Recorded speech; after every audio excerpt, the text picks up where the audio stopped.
2015년 4월, 일본에서는 아주 황당한 사건이 있었습니다. 야스오라는 40대 일본 남성이 드론을 이용하여 아베 신조 일본 총리 관저에 방사능에 오염된 후쿠시마 흙을 실어 나른 것입니다. 당시 아베 총리는 먹어서 응원하자 라고 하면서 후쿠시마가 방사능으로부터 안전하고 도쿄올림픽 또한 안전하다고 주장을 하였는데요. 이게 무슨 소리야? 테러를 당한 직후 아베 총리는 손이 부들부들 떨리며 눈물이 멈추지 않는다라고 말하여 후쿠시마가 안전하다고 주장했던 자신의 입장과 상반된 반응을 보여 비판을 받았다고 합니다. 이처럼 후쿠시마와 관련하여 많은 분들이 방사능과 관련된 문제가 있다는 것은 알고 있지만 구체적으로 후쿠시마 원자력 발전소에서 어떤 일이 발생하였는지는 모르는 분들이 많습니다. 이번 시선 끌기에서는 이전 영상에서 다루었던 방사능 피폭의 위험성에 이어 후쿠시마 원자력 발전소 사건의 사건 진행 과정과 피해 및 논란, 그리고 그 밖의 괴담들에 대하여 다뤄보겠습니다.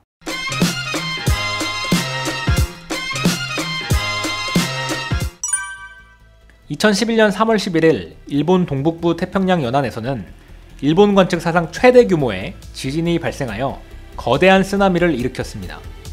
그 결과 10,000명이 넘는 사망자가 발생하였습니다. 하지만 더 큰 문제는 쓰나미가 일본의 후쿠시마 원자력 발전소를 덮치며 사상 최악의 원자력 발전소 사고까지 일으켰다는 점입니다. 당시 후쿠시마현에 위치한 후쿠시마 제1핵발전소는 총 6개의 원자로로 구성이 되어 있었습니다. 이 중 1호기에서 4호기는 5호기에서 6호기보다 지반이 좀 더 낮은 곳에 설치가 되어 있었습니다. 1960년대에 1호기에서 4호기를 설계하던 당시에 지진의 위협을 의식하여 낮은 위치에 설치를 하여 반반의 원자로 건물을 고정한 것입니다. 물론 쓰나미에 대한 대비책으로 6m 높이의 방파제 또한 설치를 하였습니다. 하지만 문제는 원자력 발전소를 덮친 쓰나미가 15m에 달했던 것입니다. 즉, 방파제가 재구시를 못하고 후쿠시마 원자력 발전소가 물에 잠기게 된 것이죠. 이후 1에서 4호기는 폭발을 하게 되고 방사능 물질이 대기 중으로 퍼져나가게 됩니다. 이때 원자력 발전소가 폭발한 원인을 이해하려면 원자력 발전소의 발전 원리에 대한 이해가 필요합니다.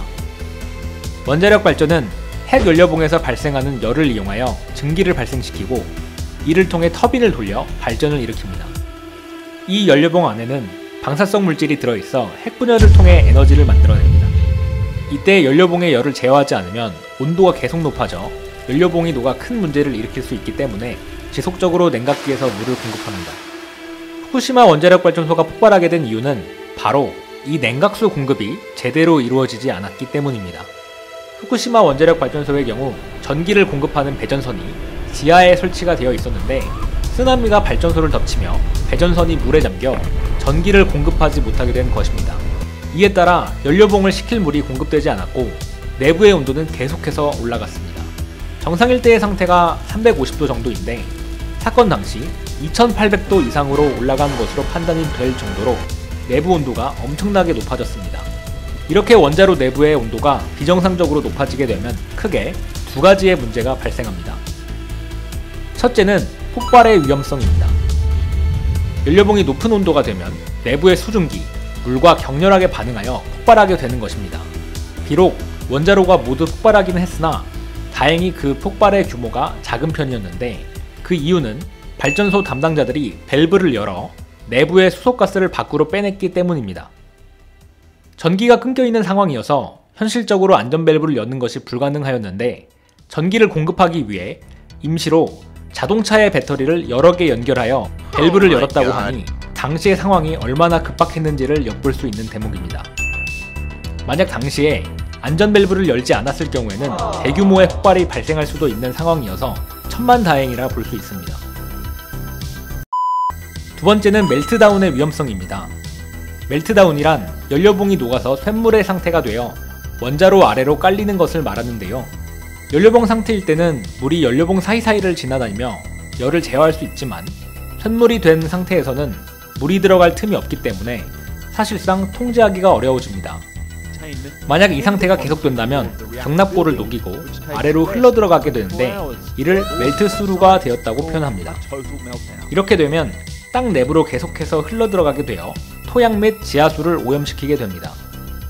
실제로 후쿠시마 원자력 발전소의 경우 멜트스루 현상까지 진행되었다고 판단이 되고 있지만 얼마나 많은 양의 방사능이 노출되었는지는 짐작조차 할 수 없는 상황이라고 하니 그 문제가 심각하다고 할 수 있겠습니다.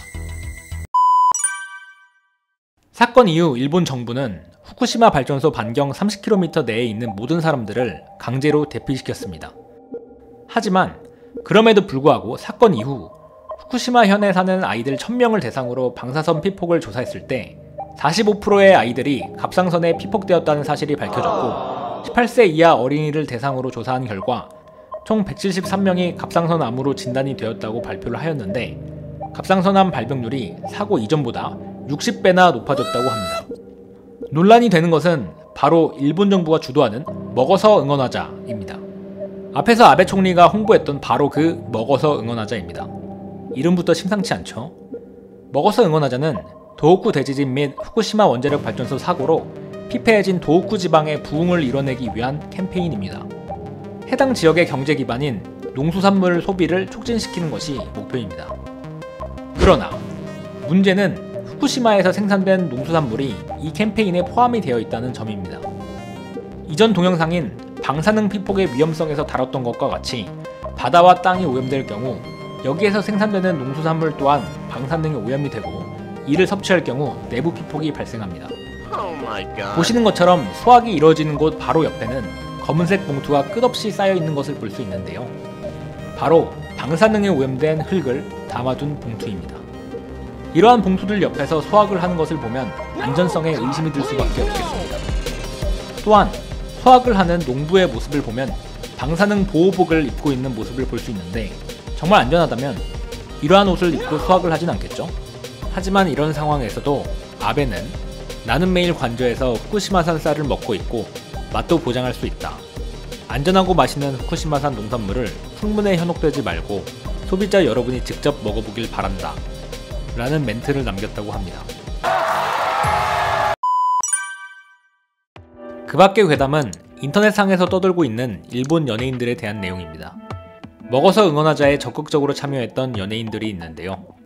이 중 일본의 국민 아나운서 오츠카 노리카즈 씨는 후쿠시마 농산물을 먹은 이후 얼마 되지 않아 급성 림프성 백혈병으로 투병하게 되었고 이후 방송에 매우 달라진 모습으로 나와 시청자들을 충격에 빠뜨렸다고 합니다. 다만 백혈병의 원인이 정말 방사능 내부 피폭 때문인가는 분명하지 않다고 하지만 내부 피폭이 발생할 경우 암을 일으킬 수 있기 때문에 관련성이 없다고 하기는 어려워 보입니다. 다음으로는 토키오의 멤버 중 한 명인 야마구치 타치야 씨인데 우크라이나에서 전신 바디 측정기로 측정했을 때 세슘에 대하여 내부 피폭 판정을 받았다고 합니다. 일반인에 비해 높은 수준이지만 일단 건강에 큰 무리가 오는 정도는 아니라고 합니다. 다만 먹어서 응원하자에 적극적으로 참여했었기 때문에 일본 국민에게 다가오는 충격이 남달랐다고 할 수 있겠습니다. 체르노빌에 방문한 이력이 있어 피폭이 된 것이 아니냐는 의혹도 있지만 관련성을 입증하기는 쉽지 않아 보입니다. 지금까지 후쿠시마 원전 사고의 사건 발생 과정과 논란에 대하여 알아보았습니다.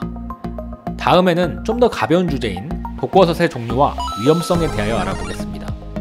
좋아요와 구독 부탁드립니다.